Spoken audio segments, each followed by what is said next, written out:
Yo, what is good, YouTube? Welcome back to another JC2K video. In today's video, we are going to be taking a look at the brand new patch notes that dropped today here in NBA 2K26 My Team. To be totally honest, they're very underwhelming. It's my initial impression, at least, of these patch notes.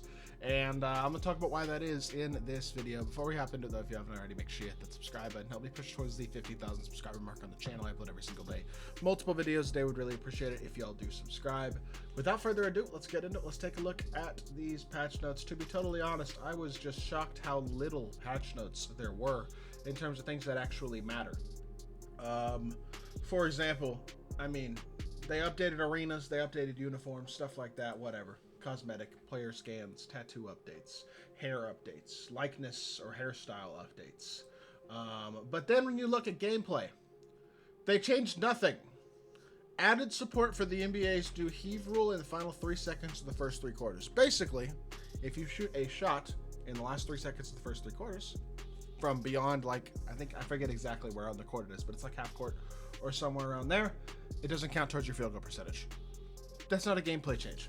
Fixed 3-second violation calls not being made in certain game modes in the city. Okay, cool, doesn't matter.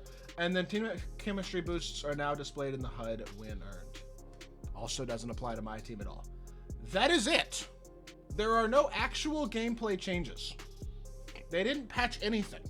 They looked at this game after making it worse, in my opinion, in the Season 2 patch and said, all right, we're good. No need to change anything else. That is so baffling to me. I mean, that is absolutely baffling to me.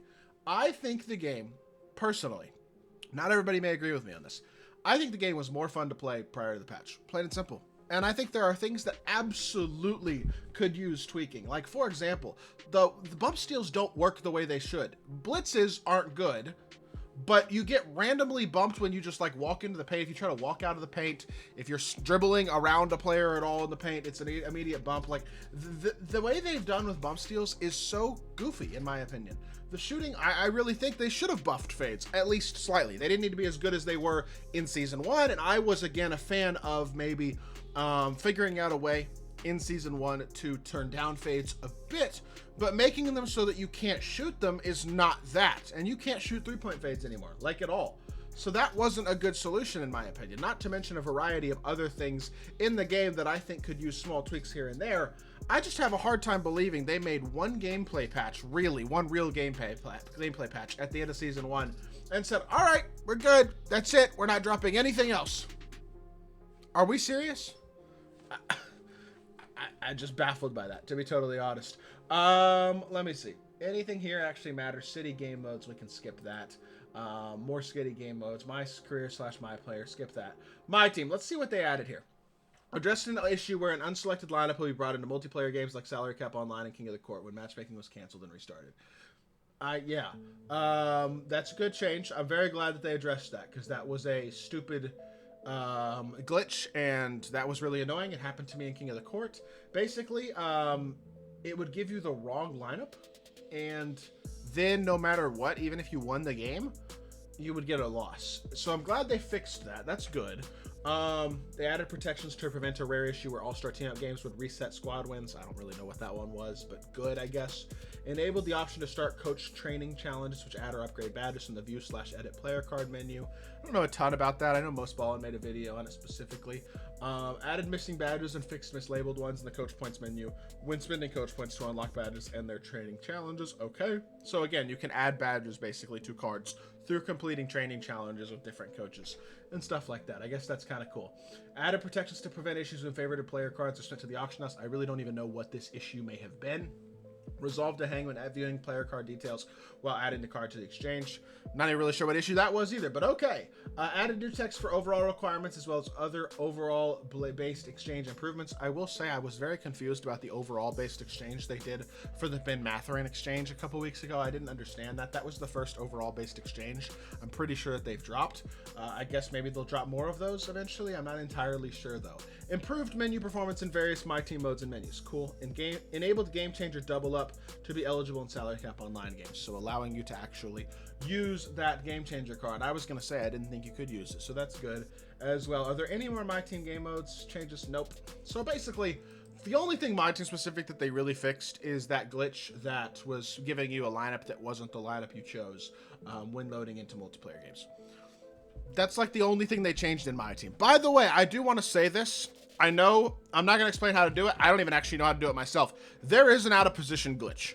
I don't know how it works, but I know there is one.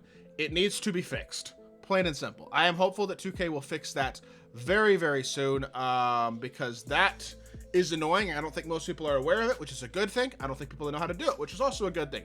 It needs to be fixed, though, because there does not need to be an out-of-position glitch in this game, and right now there is. There is an out-of-position glitch, so hopefully 2K will look at that and figure out how to fix that glitch as well. I'm just disappointed by the total lack of gameplay updates. To me, that's the most disappointing part by far of all of this, because I don't know how you look at the game mode this season. Well, they don't look at good. To be fair, the gameplay changes aren't based on my team, but I don't know how you look at the... I certainly couldn't look at the gameplay in my team right now and go, yeah, this is good gameplay. Maybe once we get better SIGs, better animations, it will get better. I know once we get faster jumpers, the contest system becomes a lot less... I think the contest system already isn't insane, but it's definitely going to become easier to get shots off, easier to get open shots, all that type of stuff, a lot easier to create space once we get cards with better animations and things of that nature. That will certainly help, but that's still a whiles away for my team specifically. I mean, we're probably not going to start to get truly elite animations on cards consistently until February, March, April, somewhere around there. That's how it generally works.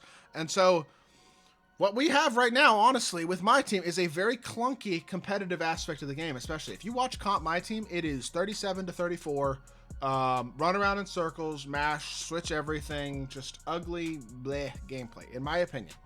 It's my opinion. I think it was more fun to watch and more fun to play in Season 1. I don't know how they looked at it and went, oh yeah, this is good. We're not changing anything. That's disappointing to me. I just don't understand how the fix for the issues that people had with the game in Season 1 was, let's completely remove fades. Another thing as well that I would like to see them address, and I know they probably won't, but it's worth mentioning as well, they got to do something about Zens, man. People are out here with Zens, not as much in my team, but they are as well in my team for sure. Played against a couple several Zenners this year for sure, but like, especially in other modes, y'all got to start banning people. Just ban people with Zens. I don't know how they can't detect that. I feel like there should absolutely be a way to detect those types of things, and I think there needs to be more consistent intentional crackdowns on that specifically as well, because the cheating is out of hand. That is something that I think really does hurt the game mode, not just my team specifically, but 2K in general. And I think it's even more so in the city, in Pro-Am, in different modes, not specifically in my team, but at the end of the day, cheaters are going to cheat. Like, it is what it is. People are always looking for opportunities to cheat. That's why they need to fix the out of position glitch, for example, all that type of stuff. But I don't know. Underwhelming patch notes, to say the least. Was hoping for more, but honestly, basically makes me think we're kind of playing the finished product of 2K26 already, and that is a shame, because I don't love this gameplay. I think it was better in Season 1 than it is now. Game speed feels slower, offense is less creative, less fun. I don't know. Not the biggest fan, but it is what it is. I hope y'all did enjoy the video. If you did, make sure you hit that like button, leave a comment, and subscribe. Be back with more 2K content very, very soon, and I appreciate y'all. Peace.